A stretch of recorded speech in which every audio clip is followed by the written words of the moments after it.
नमस्कार विद्यार्थियों, मैं मक्खन गोयल आप सभी का स्वागत करता हूं आपके अपने वेदिका क्लासेस के यूट्यूब चैनल में। जैसा कि आप सभी जानते हैं, लंबे समय से सभी विद्यार्थी के कमेंट आ रहे थे, सर प्रैक्टिकल के वीडियो बनाइए।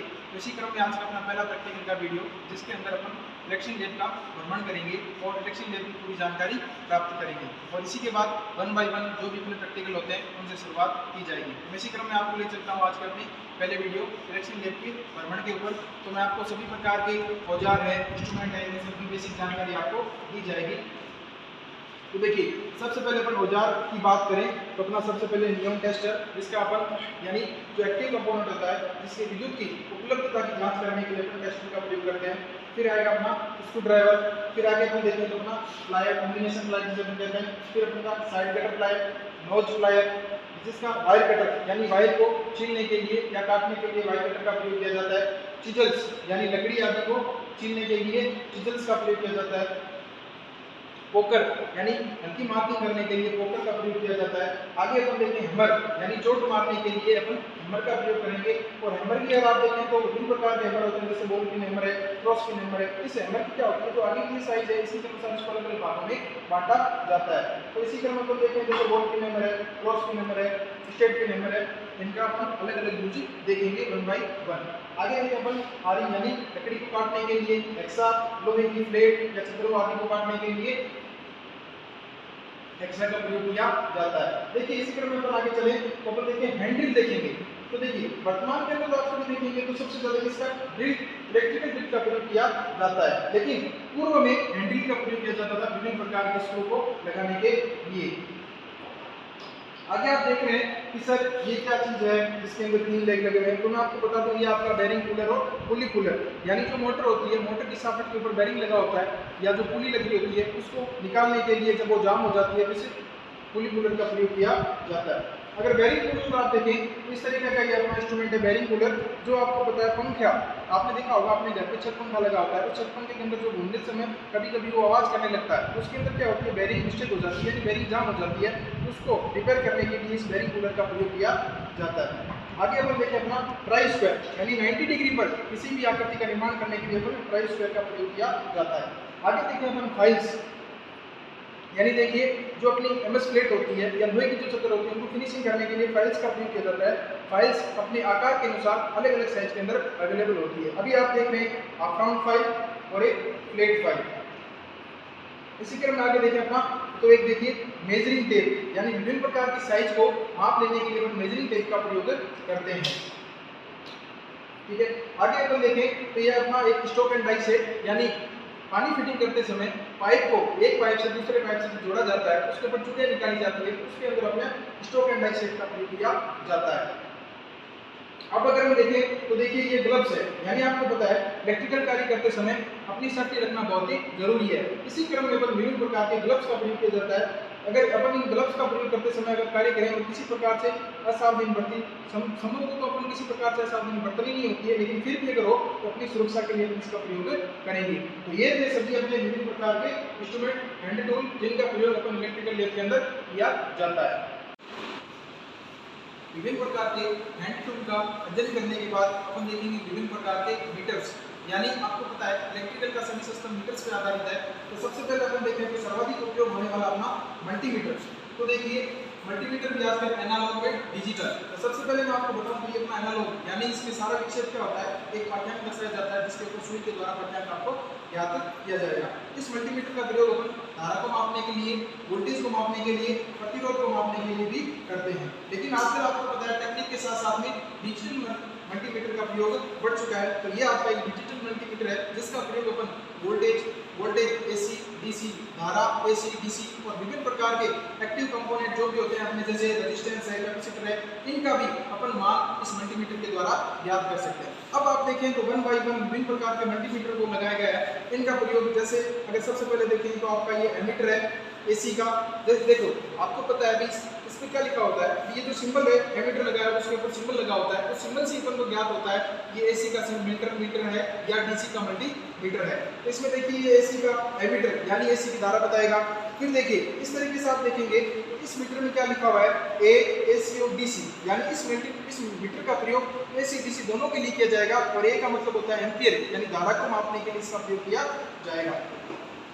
अब देखिए ये मीटर मैं आपको दिखाऊं, इसमें लिखा है में यानी मिली एम्पियर, यानी एम्पियर का छोटा भाग मापने के लिए यानी उसके दूसरे भाग को मापने के लिए मिली एम्पियर का प्रयोग किया जाता है। तो ये देखो ये सिर्फ अगर देखिए डेस एक लाइन रखी है तो इसका प्रयोग सिर्फ किसमें किया जाएगा, DC के अंदर किया जाएगा।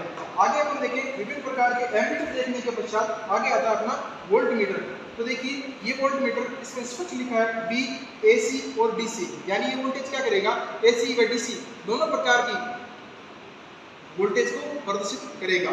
इसमें पाठ्यांक दिया गया है और पाठ्यांक के ऊपर इस डायग्राम के द्वारा अपन को प्रदर्शित होता है। देखिए वोल्टमीटर के देखने के बाद आगे आ रहा है अपना मल्टी, यानी वोल्टेज से जो कम मान होता है उसको मापने के लिए भी अपन इसका प्रयोग करते हैं। आगे देखें HZ यानी हर्ट्ज ज्ञात करने के लिए हर्ट्ज मल्टीमीटर का प्रयोग किया जाता है। आगे देखिए मैं आपको दिखाऊं cos फाई यानी जो शक्ति गुणांक होता है उस शक्ति गुणांक को ज्ञात करने के लिए भी एक मल्टीमीटर का प्रयोग किया जाता है। धीरे धीरे जब आप आगे बढ़ेंगे तो इन सभी मल्टीमीटर का 1 बाय 1 प्रैक्टिकल जब करेंगे तो पूर्ण रूप से आपको समझ में आएगा इन मल्टीमीटर्स का, इन मीटर्स का क्या यूज है।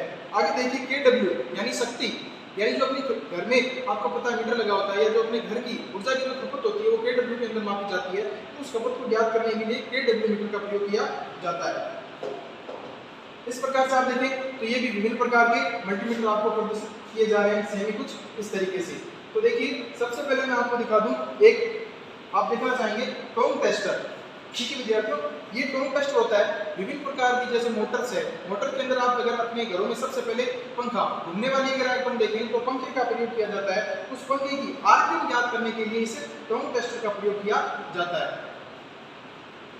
और आगे अगर इसी क्रम में देखें तो अपना होगा मेगर, यानी अगर अपन किसी प्रकार से नए इंस्ट्रूमेंट का निर्माण करते हैं या नई वायरिंग करते हैं तो उसके अंदर मेगर का प्रयोग किया जाता है और मेगर का प्रयोग करके अपन उसकी चालकता की, उसकी स्थिति की जांच करते हैं, यानी उसमें किसी प्रकार से कोई अन्य फॉल्ट तो नहीं है। तो ये सब था आपका विभिन्न प्रकार के मीटर्स का अध्ययन। विभिन्न प्रकार के मीटर का अध्ययन करने के बाद अपन देखेंगे विभिन्न प्रकार की मशीनरी, क्योंकि इलेक्ट्रिकल आइटम में आपको पता है सबसे ज़्यादा मशीनरी का प्रयोग किया जाता है। तो ये अपना है ग्राइंडर। इसी क्रम में सबसे पहले अपन देखेंगे ग्राइंडर। इस ग्राइंडर का प्रयोग किसी भी, जैसे आप देखेंगे आगे की नकुली यानी अगना जो अपना धार बनाने के लिए इसका प्रयोग किया जाता है। अब देखेंगे अपन विभिन्न प्रकार के पैनल और विभिन्न प्रकार की मोटर, जनरेटर आदि का अपन अध्ययन करेंगे। अब अपन विभिन्न प्रकार के मोटर का पैनल देखेंगे। तो सबसे पहले मैं आपको बताऊं तो देखिए इसको स्पष्ट लिखा हुआ है MG set 5 HP AC 3 phase motor और 2.5 किलोवाट 250 वोल्टेज DC जनरेटर, यानी ये क्या करेगा AC को DC में परिवर्तित करने का जनरेटर है। ये जो पूरा सिस्टम है ये देखिए ये तो MG सेट कहलाता है। MG सेट का मतलब एक मोटर हो गई और ये तरफ आपका जनरेटर हो गया। अगर इसकी कैपेसिटी देखें तो स्पष्ट लिखा हुआ है, ऊपर भी आप देखेंगे इसमें लिखी है 2.5 किलोवाट इसकी कैपेसिटी है। अब देखिए ये पैनल बोर्ड में विभिन्न प्रकार के मीटर लगे हैं। तो सबसे पहले अगर आप ये देखें तो ये होगा आपका ICTP, यानी 3 फेज से ऑपरेट होता है, तो ये TP है और ये वोल्टेज के ऊपर पर याद करेगा, ये धारा के ऊपर तो आपको एम्पियर को याद करेगा। फिर आप देखिए तो ये आपका स्टार्ट डेल्टा स्टार्टर, अगर आप इसमें देखें तो हैंडल लगा है तो ये मैनुअली यानी हाथ से ऑपरेट किया जाएगा। फिर देखिए MCB यानी AC को DC में परिवर्तित करने पर जनरेटर के द्वारा होने वाली DC को ऑन करने के लिए MCB का प्रयोग किया जाता है। और ये आपका DP स्विच और ये उत्पन्न होने वाले AC व DC के लिए विभिन्न प्रकार के मीटर्स का प्रयोग किया जाएगा। आगे अपन देखें तो ये आपका DC थाइस्टर ड्राइव यानी DC मोटर को ऑपरेट करने के लिए, चलाने के लिए थाइस्टर का प्रयोग किया जाता है। इसी क्रम में अपन आगे देखें तो ये देखिए ये एक नया MG सेट का भाग होकर आ गया। और देखें पहले वाले में इसमें अंतर क्या होगा कि देखिए इस कैपेसिटी पे आपकी 5 किलोवाट, यानी जो आपने पहले देखा वो था आपका 2.5 किलोवाट और ये आपका है 5 किलोवाट। तो देखिए 7.5 HP AC मोटर और इसकी कैपेसिटी क्या आपकी 5 किलोवाट का DC जनरेटर सेट है। अगर देखिए इसमें भी इसका पैनल कोड बना हुआ है पूर्ण रूप से। तो देखिए ये ICTP यानी आने वाली धारा को ऑन करने के लिए, ये आने वाली धारा का वोल्टेज बताएगा, ये भी आने वाली धारा के एम्पियर्स बताएगा। आगे जो मीटर लगे हैं ये धारा के उत्पादन होने के बाद जो इसका वोल्टेज होगा और जो इसका एम्पियर होगा उसको ज्ञात करेंगे। अब देखिए ये सिस्टम क्या है, तो ये आपका ऑटोमेटिक स्टार्ट डेल्टा स्टार्टर, यानी इसको किसी प्रकार से मैनुअल यानी इसको एक बार ऑन करना पड़ता है, फिर मोटर आपको कुछ समय पश्चात आपको पता है स्टार्ट से डेल्टा में कन्वर्ट हो जाती है। ये एमसीबी और ये आपका वेरिएबल प्रतिरोध यानी लोड बढ़ाने लोड घटाने के लिए, यानी अगर आप देखें तो डीसी धारा के मान को बढ़ाने या घटाने के लिए अपन इस वेरिएबल प्रतिरोध का प्रयोग करेंगे। अगर आपको धारा का मान बढ़ाना है तो अपन इसका मान कम कर देंगे, अगर इसका मान आप धारा का मान कम करना है तो अपन इस प्रतिरोध का मान बढ़ा देंगे। इसी क्रम में अपन देखें तो अपना एक नेक्स्ट एनर्जी सेट है जिसका मान है आपका 3.5 kVA, तो ये भी आपका केवी एम्पियर। देखिए तो पीछे जो अपने पढ़े थे वो थे आपके जनरेटर और ये आपका है अल्टरनेटर। इसी में भी अपन इसका पैनल देखें तो विभिन्न प्रकार के वोल्टमीटर यानी आने वाली धारा का मान और आने वाले वोल्टेज का मान, आईसीडीपी, और ये आपका वेरिएबल प्रतिरोध यानी लोड बढ़ाने का लोड घटाने के लिए, ये आपका वोल्टमीटर, ये आपका एमीटर। यहाँ पे आप देखें ये आपका ऑटो ट्रांसफार्मर यानी इसमें लोड बढ़ाने के लिए इसका प्रयोग किया जाएगा। आगे देखिए अपन देखिए एक नया पैनल है डीसी मोटर का, इसके अंदर आपको पता है डीसी मोटर मुख्यतः 3 प्रकार की होती है, सीरीज डीसी, शंट और कंपाउंड। तो इसमें अपन देखेंगे शंट और कंपाउंड मोटर के ऊपर लोड डाल के उसी गति को ज्ञात करने के लिए आपका प्रैक्टिकल होगा, जिसको ऑपरेट करने के लिए अपन 4 पॉइंट स्टार्टर या 3 पॉइंट स्टार्टर का प्रयोग किया जाता है। देखिए इनका अपन सिंगल भी प्रैक्टिकल करेंगे, 3 पॉइंट स्टार्टर के द्वारा मोटर को ऑपरेट कैसे किया जाता है, 4 पॉइंट स्टार्टर के द्वारा मोटर कैसे ऑपरेट किया जाता है, 1 बाय 1। इसी क्रम में देखें आगे अपन देखिए इलेक्ट्रिकल करंट मशीन है, यानी ये जो सिस्टम आपको दिखाई दे रहा है ये पूर्ण रूप से एसी डीसी यानी यही आपका अल्टरनेटर का कार्य करता है, यही आपका जनरेटर का कार्य करता है। इस पे जितने अपने पीछे मशीनें देखी है जो भी सेट देखना ये सारा का सारा अपन से मशीन यूज करके ऑपरेट कर सकते हैं। देखिए आगे मैं आपको दिखाऊं 3 फेज स्लिप रिंग मोटर यानी 3 फेज स्लिप रिंग मोटर को ऑपरेट करने के लिए आपको पहले सप्लाई, फिर अपन इसका स्टार्टर और ये आपका इसका रेजिस्टेंस लोड आपको चाहिए होता है। तो ये आपका 3 फेज स्लिप रिंग मोटर का पैनल पूर्ण रूप से। अब देखिए अपन विभिन्न प्रकार के मोटर्स और विभिन्न प्रकार के स्टार्टर लगे हुए हैं। तो सबसे पहले मैं आपको स्टार्टर बता दूं, यानी 4 पॉइंट स्टार्टर, इसका प्रयोग डीसी कंपाउंड मोटर या शंट मोटर को ऑपरेट करने के लिए किया जाता है। 3 पॉइंट स्टार्टर, इसका प्रयोग डीसी शंट मोटर या कंपाउंड मोटर को ऑपरेट करने के लिए किया जाता है। 2 पॉइंट स्टार्टर, इसका प्रयोग डीसी सीरीज मोटर को ऑपरेट करने के लिए किया जाता है। अब देखिए आप देखें तो डीसी सीरीज जनरेटर, इसका लोड कितना है 2 किलोवाट। डीसी जनरेटर कौन सा, compound generator, DC shunt generator.